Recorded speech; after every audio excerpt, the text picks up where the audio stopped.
Hello. അങ്ങനെ കുറച്ച് നാളുകൾക്ക് ശേഷം വരുമ്പോ ഒരു ഹായ് പറയാതെ ഞാൻ I miss you my top singer, my MD sir, my ചേച്ചി രാകേഷ്. ഇതാണ് നമ്മുടെ എല്ലാമായ നമ്മുടെ ടോപ്പ് സിംഗറുടെ പിള്ളേരെ നമ്മുടെ പ്രൊഡ്യൂസർ ഈ ചുള്ളനാണ്. പിന്നെ ഇതാരാ? എന്തൊരു മഹാനുഭാവം.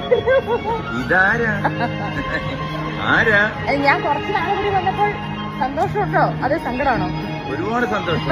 നമുക്കെല്ലാം നല്ല ഇതാണ് ചിരിയും ഒരു ആഘോഷ പ്രതീതിയാണ്. ഇതെന്താ ഇത്? സൗന്ദര്യ രഹസ്യമാണോ ഇത്? പിന്നെ നമ്മുടെ ബിന്നി ചേച്ചി പറയേണ്ട കാര്യമില്ല, നമ്മുടെ മുത്താണ്. അപ്പൊ നമ്മളിതാ വീണ്ടും കാണുന്നു ടോപ്പ് സിംഗറിലൂടെ.